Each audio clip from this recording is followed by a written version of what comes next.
हाँ तो good morning बच्चों। नेक्स्ट प्रोबेबिलिटी की नेक्स्ट एक्सरसाइज दो टॉपिक आज करेंगे। एक तो है हमारा law of total probability, law of total probability, और दूसरा रहेगा हमारा बेस थ्योरम। ठीक है, इन पे बेस्ड नेक्स्ट जो एक्सरसाइज है हमारी 13.3 एक्सरसाइज 13.3 एनसीईआरटी की। इसके जो क्वेश्चन है बेसिकली बेस थ्योरम पे या लॉ ऑफ टोटल प्रोबेबिलिटी पे हमारे क्वेश्चन, बेसिकली ज्यादा क्वेश्चन इसी पे बेस्ड रहेंगे। तो आप स्टेटमेंट्स को, इवेंट्स को और कंडीशनल प्रोबेबिलिटी को कैसे लिखा जाता है, ए बाई बी की एक्चुअल में मीनिंग क्या है, उसके रिगार्डिंग सारे क्वेश्चन रहेंगे। नोटेशन आप इवेंट्स की किस तरह डाल दें ये इंपॉर्टेंट रहेगा। क्वेश्चन के स्टेटमेंट को अच्छी तरह से बड़े ध्यान से समझे, कहाँ क्या लिखा हुआ है, और उसके अकॉर्डिंग हम लॉ ऑफ टोटल प्रोबेबिलिटी या बेस थ्योरम से रिलेटेड क्वेश्चन करेंगे। तो देखो थोड़ा थोड़ा दोनों में ही डिफरेंस रहेगा, आप स्टेटमेंट को समझ के अटेम्प्ट करें। तो जैसे क्वेश्चन नंबर फर्स्ट है हमारा 13.3 का, इसमें लिखा है an urn containing 5 red 5 black ball. कोई अर्न है, कोई कंटेनर है containing 5 red and 5 black ball, 5 red and 5 black ball, total 10 ball है इसमें। A ball is drawn at random, its colour is noted and is return to urn. इसमें लिखा है कि यहां से एक बाल हम ड्रा कर रहे हैं, उसका कलर नोट कर रहे हैं, ओनली कलर नोट किया हमने, और फिर उसी कलर की 2 एडिशनल बाल इसमें डाल रहे हैं। ठीक है, ये तो वापस डाल ही रहे हैं, इसके अलावा 2 एडिशनल बाल और डाल रहे हैं। जिस कलर की फर्स्ट में हमने नोटिस जो कलर की है उसी कलर की, सेम कलर की यहां 2 और बाल डाल रहे हैं। ठीक है, इसके बाद इसमें लिखा है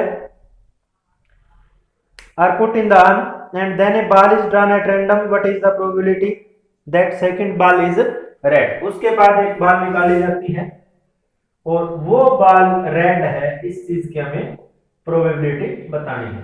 ठीक है, तो पूरी स्टोरी को, पूरे क्वेश्चन को अच्छी तरह समझ के देखें कि ये जो इवेंट्स या ये इसमें जो लिखी हुई स्टेटमेंट है इसको किस तरह से किया जा सकता है। क्या यहाँ 2 केस बनेंगे या एक बार में ये सारा अटेम्प्ट रहेगा, क्या कुछ हो सकता है, वो सारा इसमें लिखा जाएगा। तो देखिए क्वेश्चन बड़ा क्लियर है, 2 तरीके से ये काम हो सकता है। फर्स्ट अटेम्प्ट हमारा ये है कि यहाँ से हमने बाल देखी, इसमें से एक बाल निकाली, उसका कलर नोट किया, तो वो कलर नोट करते टाइम वो बाल या तो वो रेड है या वो ब्लैक है। तो यही 2 केस यहाँ रहेंगे, उनको डिस्कस करेंगे हम। यहाँ से एक बाल निकाली, सपोज दैट वो रेड कलर की है, तो वो तो हमने वापस रख दी और 2 रेड बॉल और इसके अंदर डाल दी। ठीक है, तो 2 रेड बॉल और इसमें डालेंगे तो टोटल नंबर ऑफ बॉल 12 रहेंगी। रेड जिसमें 7 रहेंगी, ब्लैक उसमें 5 रहेंगी। फिर रेड बॉल निकालने की जो प्रोबेबिलिटी है वो क्या रहेगी, एक ऐसा हो सकता है। दूसरा ये हो सकता है कि जो कलर नोट किया है या फर्स्ट में जो बॉल हमने कलर नोट के लिए निकाली है वो ब्लैक हो सकती है, फिर 2 ब्लैक बॉल बीच में डालेंगे। उसके बाद हमें क्या बताना है, प्रोबेबिलिटी किसकी बतानी है, प्रोबेबिलिटी तो रेड की ही बतानी है। यानी एक इवेंट यहाँ फिक्स है हमारा कि प्रोबेबिलिटी जो है वो रेड बॉल की ही बतानी है हमें। इससे पहले क्या कुछ हो सकता है वो सारा लिखेंगे हम। ठीक है, तो फर्स्ट तो 2 इवेंट मान लेंगे, let E1 and E2, let E1 and E2 be the event that first ball notice या फर्स्ट बॉल ड्रॉन, कुछ भी लिख सकते हो, that first ball drawn is red and black respectively. ठीक है, ये जरूर लिखें रिस्पेक्टिवली।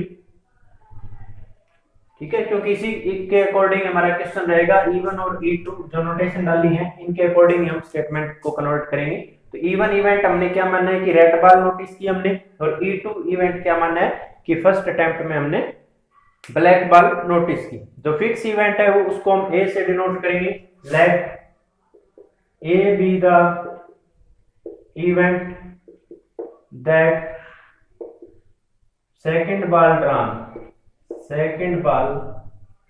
drawn is red। ठीक है, सेकंड बॉल जो निकाल रहे हैं वो जो है वो रेड रहेगी, ये ए हमारा फिक्स इवेंट रहेगा।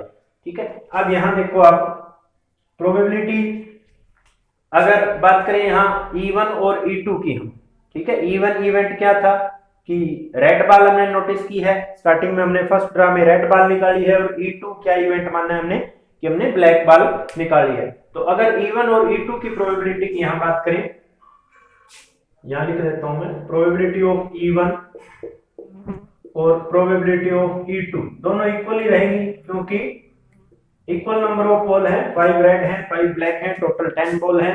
अगर E1 की बात करें यानी रेड बॉल की बात करें तो 5/10, और ब्लैक की बात करें तो भी 5/10 मींस 1/2।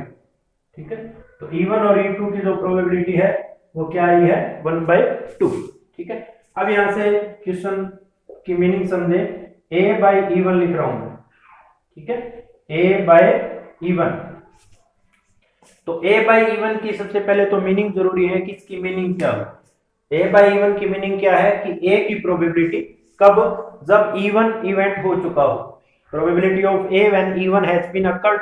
और A इवेंट हमने क्या मानना है कि सेकंड ड्रा में रेड बॉल, ये तो फिक्स है जिसकी हमें पूछी जा रही है। तो सेकंड ड्रा में रेड बॉल आए कब, जब E1 इवेंट हो चुका हो। ठीक है, इसकी मीनिंग क्या हुई, प्रोबेबिलिटी ऑफ ड्राइंग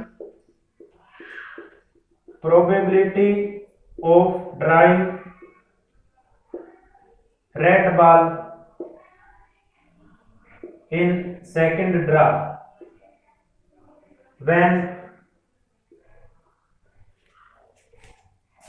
क्या लिखेंगे हम, E1 लिखा हुआ है, E1 हो चुका हो। E1 का मतलब कि हमने कौन सी बॉल नोटिस कर रखी है, रेड बॉल नोटिस कर रखी है।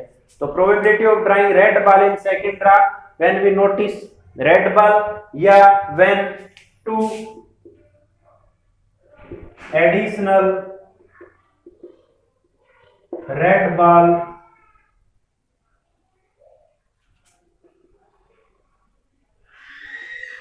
Are added। ठीक है, when 2 additional red ball are added, जब 2 एडिशनल रेड बॉल हम ऐड कर देते हैं उसमें, उसके बाद रेड की प्रोबेबिलिटी क्या रहेगी। यानी कि हमारा जो कंटेनर है वो कुछ इस तरह का होगा। A/E1 की अगर बात करें तो यहाँ 7 रेड और 5 ब्लैक बॉल रहेंगे। ठीक है, अगर फर्स्ट में हम ये नोटिस कर लेते हैं कि रेड बॉल हमने नोटिस की है, तो हम 2 रेड और अगर इसमें डालें तो 7 रेड एंड 5 ब्लैक रहेंगी। अब A/E1 इसमें से एक रेड बॉल हमें निकालनी है, तो इसमें से रेड की जो प्रोबेबिलिटी है वो प्रोबेबिलिटी ऑफ A/E1 से डिनोट होगी, और वो क्या रहेगी अब 7/12। ठीक है, इसी तरह से प्रोबेबिलिटी ऑफ A/E2, इसकी मीनिंग लिखे यहां, इसकी मीनिंग क्या हुई, इसकी मीनिंग ये हुई कि probability of drawing red ball in second draw when 2 additional black ball are added.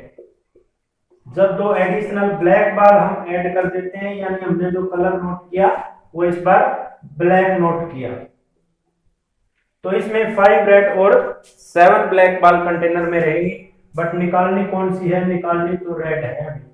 ठीक है, ये तो फिक्स इवेंट है। तो प्रोबेबिलिटी ऑफ A/E2 की अगर बात करें तो वो क्या आएगा, रेड निकालनी है तो 5/12। ठीक है, अब रिक्वायर्ड प्रोबेबिलिटी,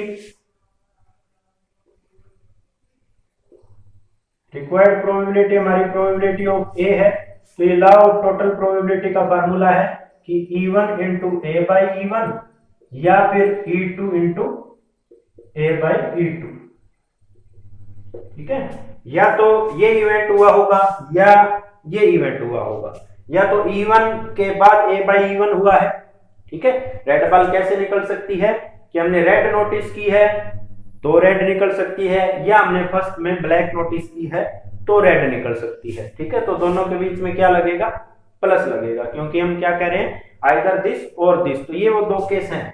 ठीक है, तो इनको ऐसे लिखना है, नोटेशन E1 E2 A इन्हीं से डिनोट करें।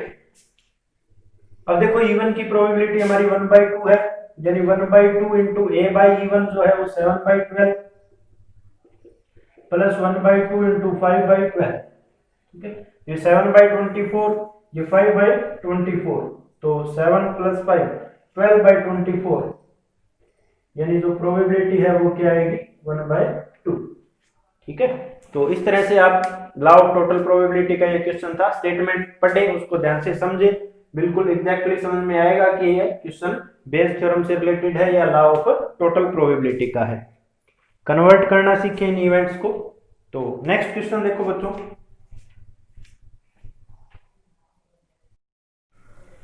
हाँ, तो नेक्स्ट की स्टेटमेंट जो है वो देखो क्या है, ये bag contain 4 red 4 black ball, another bag contain 2 red 6 black ball.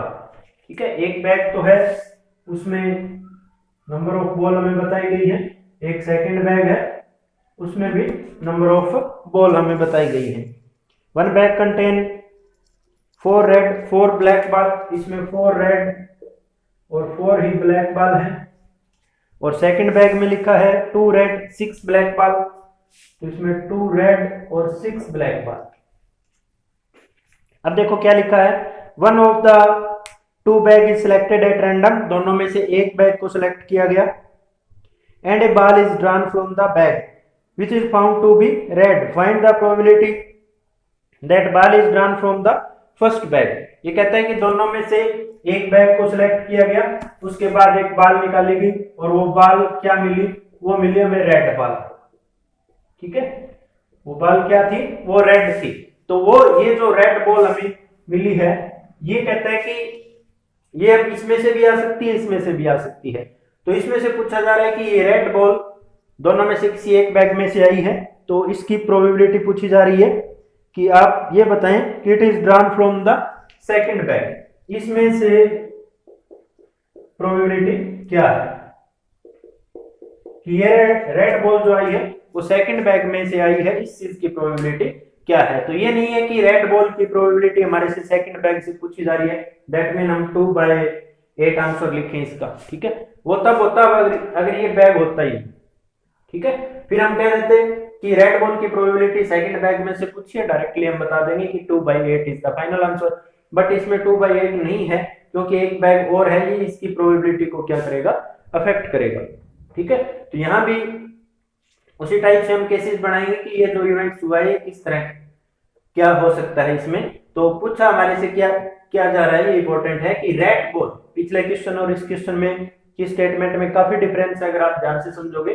इसमें ये पूछा है कि वो रेड बॉल, इसकी प्रोबेबिलिटी बताएं कि वो सेकंड बैग में से आई है, और पिछले सम में जो इवेंट था वो फिक्स था कि रेड बॉल ही निकालनी थी, इस बार हमें बैग की प्रोबेबिलिटी पूछी जा रही है कि उस बैग में से रेड बॉल की प्रोबेबिलिटी बताएं।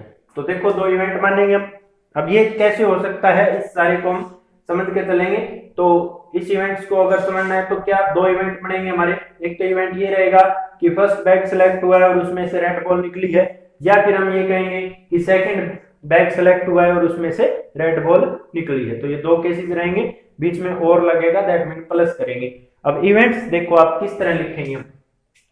फिक्स इवेंट हमारा क्या रहेगा, रेड बॉल, तो late E1 and E2 be the events of selecting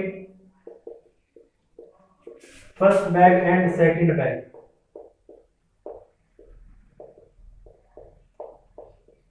respectively. ठीक है, E1 इवेंट है हमारा कि हमने फर्स्ट बैग सिलेक्ट किया, और E2 इवेंट है हमारा कि हमने सेकंड बैग सिलेक्ट किया। तो E1 की प्रोबेबिलिटी, अब बैग कितने हैं, दो ही बैग है, दो में से किसी एक बैग को सिलेक्ट करना है, तो क्या रहेगी प्रोबेबिलिटी, 1/2। ठीक है, इसी तरह 3 बैग रहते तो 1/3, 4 बैग हैं तो 1/4। ए इवेंट क्या है, उसने कहा है कि रेड बॉल निकली। ठीक है, तो A is the event of selecting a red ball, ठीक है, या drawing a red ball, let A B the event of drawing a red ball, ठीक है। तो यहां लिख रहा हूं मैं probability of A bye E1। अब इसकी मीनिंग समझे, probability of A bye E1। अब ए बाय E1 की प्रोबेबिलिटी की मीनिंग क्या है कि ए की प्रोबेबिलिटी कब, जब इवेंट हो चुका हो, probability of A when E1 has been occurred. यानी ए देखो अब क्या है, ए है हमारा कि रेड बॉल की probability of drawing red ball when E1 means first bag is selected, ठीक है। तो वहां भी ध्यान से लिखें कि E1 को हमने फर्स्ट बैग लिखा है या E2 को हमने फर्स्ट बैग लिखा है, ठीक है। तो E1 और A बाय E1, तो देखो इसकी मीनिंग यहां लिखेंगे, probability of drawing red ball when first bag is selected.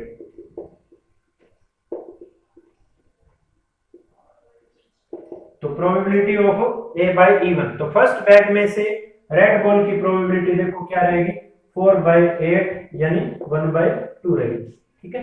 फिर A बाय E2 लिखेंगे हम, probability of drawing red ball when second bag is selected, ठीक है। तो सेकंड बैग में से रेड बॉल की जो प्रोबेबिलिटी है वो क्या आएगी, 2/8 यानी 1/4, ठीक है। अब देखो, अब यहाँ ये नहीं है कि लॉ ऑफ टोटल प्रोबेबिलिटी से नहीं होगा ये सम, क्योंकि हमारे से क्या पूछा जा रहा है, अब हमारे से ये नहीं पूछा कि रेड बॉल की प्रोबेबिलिटी बताएं, ठीक है। अगर ये पूछता तो ए इवेंट था हमारा, let A B the event of getting a red ball, तो A is equal to E1 into A by E1 E2 into A by E2। वो फॉर्मूला कब लगाते, अगर क्वेश्चन में ये पूछा होता कि रेड बॉल की प्रोबेबिलिटी निकालें। क्वेश्चन में क्या कहा है कि हमें रेड बॉल मिली है, वो सेकंड कंटेनर में से आई है, उस चीज की प्रोबेबिलिटी बताएं। तो सेकंड कंटेनर या फर्स्ट कंटेनर में से आई है, या फर्स्ट अर्न या सेकंड अर्न जिसमें से आई है, तो जिस अर्न में से आई है क्या आई है, रेड बॉल, तो उसकी प्रोबेबिलिटी निकालनी है। तो अर्न को किससे डिनोट किया हमने, E1 और E2 से, और रेड बॉल को किससे डिनोट किया है, A से, ठीक है। अब किस अर्न में से आई है, तो अर्न की प्रोबेबिलिटी ऊपर रखेंगे हम। तो सेकंड अर्न से पूछी जा रही है, तो E2 बाय A पूछा है हमारे से, इस बार A बाय या A डायरेक्ट नहीं पूछा कि A की प्रोबेबिलिटी बताएं, E2 बाय A। अब E2 बाय A की जो मीनिंग है और क्वेश्चन में जो पूछा गया है, दोनों आपको क्या दिखाई देंगे, सेम दिखाई देंगे। E2 हमने किसको माना है, सेकंड अर्न, और A किसको माना है, रेड, ठीक है। तो बेस थ्योरम से करेंगे, तो बेस थ्योरम के अकॉर्डिंग E2 बाय A का जो फार्मूला है वो ये रहेगा हमारा, E2 into A by E2 और divided by E1 into A by E1 plus E2 into A by E2, ठीक है। इस फार्मूले में वैल्यू पुट करेंगे। अब हमारे पास E2 भी है, A बाई E1 और A बाई E1, ठीक है। तो इसी तरह अगर E1 बाई A होता तो यहाँ E1, यहाँ A बाई E1, और नीचे इसी तरह 3 कंटेनर होते और E3 बाई A होता तो यहाँ E3 और यहाँ A बाई E3, और अपॉन में तो सारे आते हैं, E1 into A by E1, E2 into A by E2, E3 into A by E3, ठीक है। तो ऊपर तो एक लिखा जाएगा जो यहाँ है उसका रिवर्स E2 और A बाई E2, और अपॉन में जितने भी हैं कंटेनर हैं, जितने जितने इवेंट्स हैं उसके रिगार्डिंग सारे लिखे जाएंगे। तो इसमें वैल्यू पुट करें, यही आपका फाइनल आंसर रहेगा।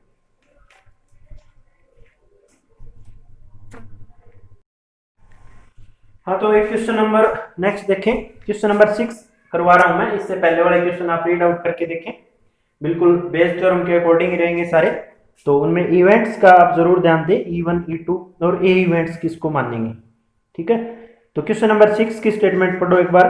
There are 3 coins, one is a two-headed coin having head on both face, another is a biased coin that comes up head 75% of the times, and third is an unbiased coin. ये कहता है कि 3 coin है हमारे पास, एक तो है two headed coin, ठीक है, एक है बाइस्ड कॉइन और एक है अनबाइस्ड कॉइन, ठीक है। 3 टाइप के कॉइन है हमारे पास, एक है टू हेडेड कॉइन, एक है बायस्ड कॉइन और एक है अनबायस्ड कॉइन। जैसे पिछले सम में 3 कंटेनर थे, इसी तरह की स्टेटमेंट लगभग रहेगी सभी सम में, आप इवेंट्स को समझ के चलें। तो एक तो है टू हेडेड कॉइन। तो अगर इस कॉइन की बात करें तो टू हेडेड मींस यहाँ इस कॉइन में हेड की जो प्रोबेबिलिटी है वो क्या रहेगी, वो श्योर रहेगी कि हेड ही आएगा इसमें। इस कॉइन में अगर टेल की प्रोबेबिलिटी पूछी जाए तो क्या रहेगी, 0 रहेगी। और जो बायस्ड कॉइन है वो कॉइन, जो बायस्ड कॉइन वो होता है जो कोई स्पेशली डिजाइन्ड होता है, उसमें किसी एक की प्रोबेबिलिटी कम ज्यादा रहती है। जनरली कॉइन में हम ये कहते हैं कि प्रोबेबिलिटी 1/2 है, हेड की 1/2 और टेल की भी 1/2। बट जो बायस्ड कॉइन है उसका डिजाइन कुछ इस तरह से है कि उसमें या तो टेल ज्यादा है या हेड ज्यादा रहेगा। ठीक है, तो इसमें लिखा हुआ है कि another is a biased coin that comes up 75% coin that comes up head 75% of the time. तो हेड जो है वो इसमें 75% हेड की प्रोबेबिलिटी है, यानी हेड इसमें ज्यादा आता है। 75% मींस क्या रहेगी प्रोबेबिलिटी, 3/4। 75% मींस 3/4 और इसमें अगर टेल की प्रोबेबिलिटी पूछी जाए तो 1/4 रहेगी। ठीक है।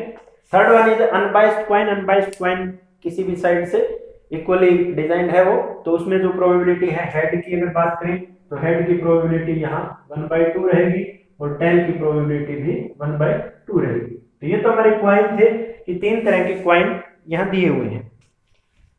आगे लिखा है one of the 3 coin is chosen at random and are tossed. कहता है तीनों में से एक कॉइन सेलेक्ट किया गया और उसको टॉस किया गया।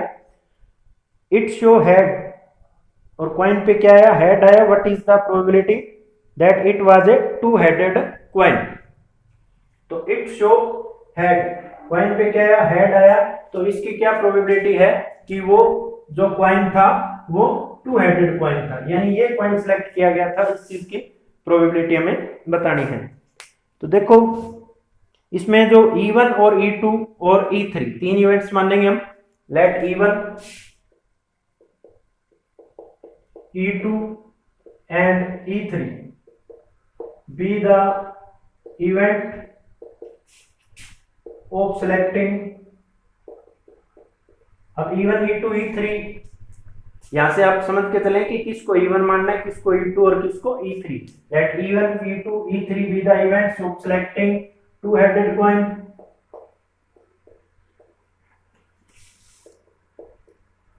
Second one is biased coin and unbiased coin respectively। ठीक है, जरूर लिखें कि किस इवेंट, किसको हमने E1 और किसको E2 और किसको E3। यहाँ 3 है तो इक्वल ही प्रोबेबिलिटी है इनको सेलेक्ट करने की। तो प्रोबेबिलिटी ऑफ E1, E2 और E3 क्या रहेगी, 1/3। ठीक है, और डिपेंड करता है कि ए इवेंट क्या रहेगा हमारा। तो ए इवेंट में देखो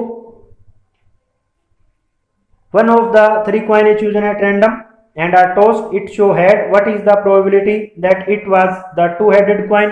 इससे पहले ये है कि it show head। ठीक है, तो ये a इवेंट रहेगा हमारा, that the coin show head। let a be the event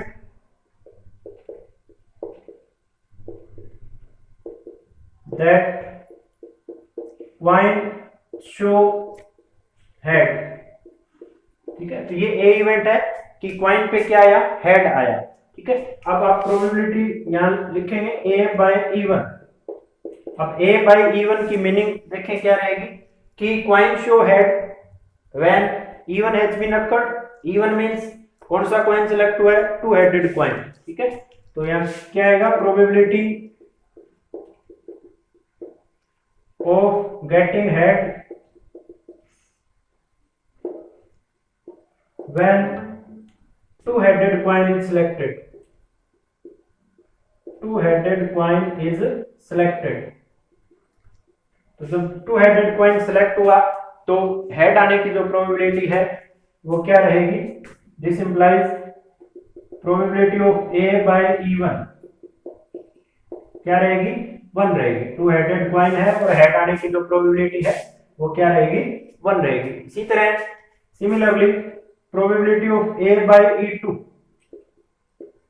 probability of getting head, ये तो फिक्स इवेंट है ये हमारा, कि हेड ही आना चाहिए, probability of getting head when biased coin is selected, when biased coin is selected, तो this implies probability of a by e2, biased coin में हेड की जो प्रोबेबिलिटी है वो क्या है 3/4 है।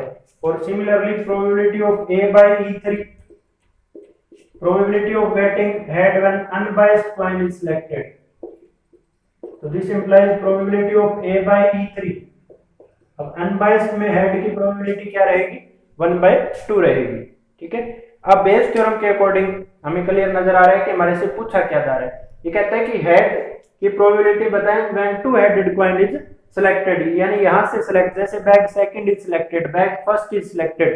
ठीक है, तो इस टाइप के जो क्वेश्चन है वो सारे किससे होंगे बेस थ्योरम से। तो स्टेटमेंट रीड आउट करें इसी तरह से, तो यूजिंग बेस थ्योरम रिक्वायर्ड जो प्रोबेबिलिटी है वो क्या है, टू हेडेड कॉइन, क्या लिखा हुआ है, two headed, one of the three coin is chosen at random, it show head, what is the probability that it was two headed coin। हाँ, इसी के बारे में पूछा है। तो टू हेडेड कॉइन को हमने E1 से सपोज किया है, तो रिक्वायर्ड प्रोबेबिलिटी क्या रहेगी E1 by A, न कि A by E1। ठीक है, तो बेस थ्योरम से E1 by A को कैसे लिखा जाएगा, E1 into A by E1 और divided by E1 into A by E1 plus E2 into A by E2 plus E3 into A by E3। ठीक है, तो इस टाइप से बेस थ्योरम के जनरली ये जो क्वेश्चन है बेस थ्योरम के ही ज्यादातर हैं इस एक्सरसाइज में। आप इनकी स्टेटमेंट कन्वर्ट करके देखें। अगर किसी भी क्वेश्चन के कन्वर्जन में या कोई न्यूमेरिकल प्रॉब्लम आ रही है तो आप व्हाट्सएप ग्रुप में कमेंट करके जरूर बताएं।